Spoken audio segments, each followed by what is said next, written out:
In the freezing waters of the Bering Sea, where waves rise like mountains and winds can tear steel, men chase one of the most valuable prizes in the ocean, the Alaskan king crab. It's a hunt worth over $5 billion a year, a high-stakes industry built on danger, endurance, and survival. For the fishermen who brave these deadly seas, the line between life and death is drawn by every wave. They call it the deadliest catch, and for good reason. It's one of the most treacherous jobs on the planet. Each October, as the short crabbing season begins, fleets of steel vessels leave Dutch Harbor, Alaska. The town becomes a ghost port overnight as hundreds of fishermen head into some of the roughest waters known to man. Their mission: to find and capture the elusive red king crab, giant, armored crustaceans that can weigh more than 20 pounds each. Every catch can mean thousands of dollars, but every storm can mean disaster. The work begins in darkness. Temperatures often drop below -30 degrees Celsius with wind chill, and icy waves constantly threaten to capsize the boats. Crew members battle freezing spray that coats the decks in thick ice, turning the surface into a lethal slip zone.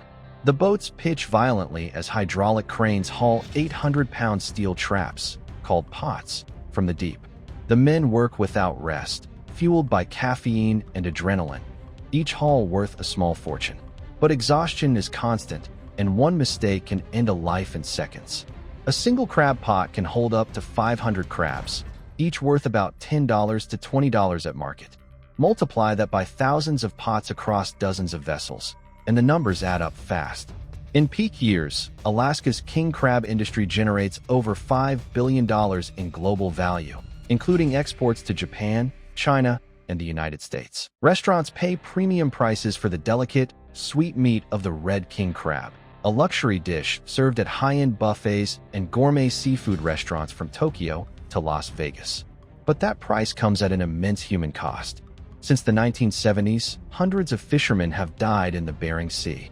Capsized vessels, freezing water, and heavy machinery accidents are part of the job's brutal reality. The mortality rate for Alaskan crab fishermen has been estimated at more than 80 times the national average for U.S. workers. The U.S. Coast Guard routinely patrols these icy waters, but when the seas are raging and the temperatures plummet, even rescue helicopters can't always reach the boats in time. The reason these men risk it all is simple: money. A single king crab season can bring in over $1 million for a successful boat. Crew members can earn $30,000 to $50,000 in just a few weeks, more than many make in a year. But it's not guaranteed. Quotas, weather, and luck determine everything. Some boats return home empty-handed. Others don't return at all. Yet, despite the odds, every season they come back, drawn by the thrill, the tradition, and the chance to strike it rich on the icy frontier. The red king crab itself is a creature of legend. Found primarily in the Bering Sea and the Gulf of Alaska, it lives in depths of up to 600 feet. Their spiny shells and massive claws make them one of the ocean's most intimidating crustaceans. A single large male can fetch hundreds of dollars, and the species plays a key role in Alaska's fishing economy. For decades, these crabs were so abundant that they were called red gold. But decades of overfishing nearly wiped them out by the 1980s, leading to strict regulations and seasonal limits that still define the industry today. To prevent another collapse, the Alaska Department of Fish and Game uses a system called rationalization. Each boat is given a quota based on sustainable catch levels calculated from extensive scientific surveys. Once the season opens, it's a race to fill those quotas before the weather turns deadly. The season lasts just a few weeks, and every hour counts. Fishermen drop hundreds of crab pots marked by floating buoys, using sonar and GPS to locate crab-rich areas.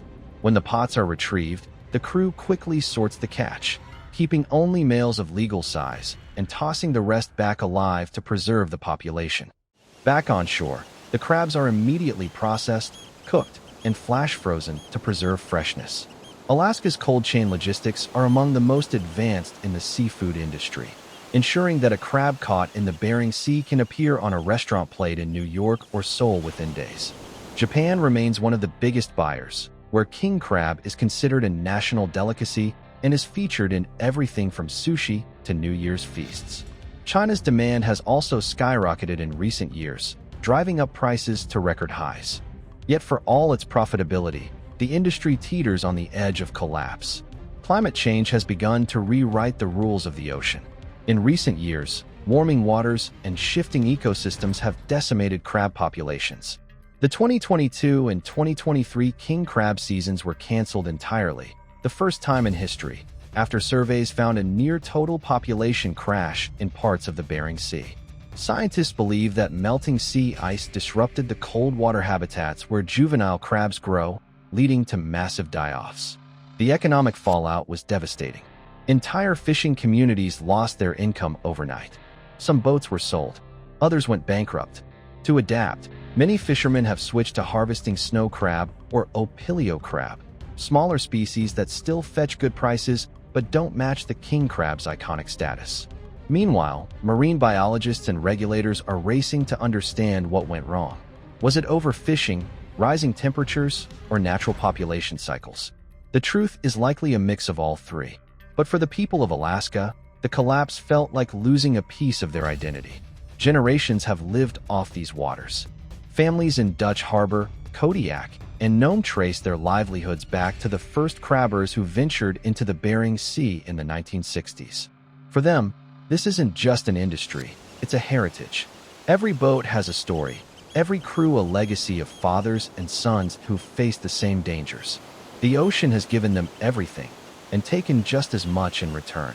When the show Deadliest Catch debuted on television, it brought the brutal world of Alaskan crab fishing into living rooms around the globe.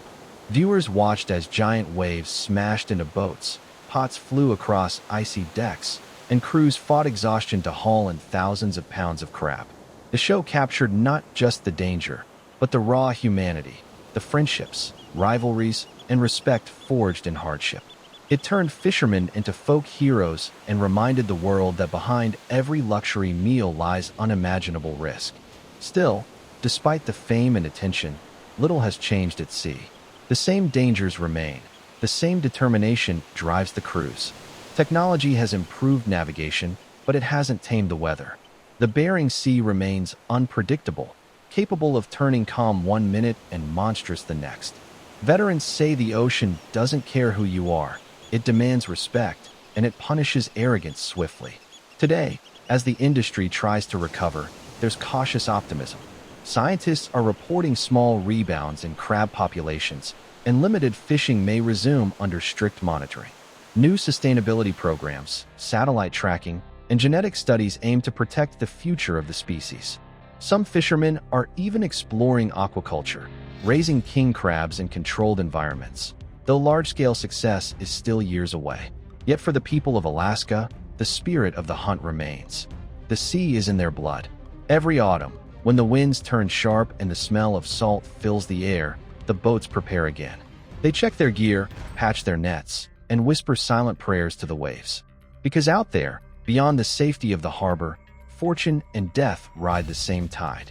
The Alaskan king crab industry stands as a paradox, both a symbol of human courage and a warning about the limits of exploitation. It's worth billions, yet built on fragility. Every crab hauled from the deep carries a story of danger, endurance, and sacrifice. For those who chase them, the ocean is both enemy and provider, testing them in ways few will ever know. And when the storm hits, and the deck freezes over, and the crew keeps working through the night, it's not just about money anymore. It's about pride, legacy, and survival, the same reasons that drive men to face the deadliest catch in America, year after year, no matter what the sea decides to take.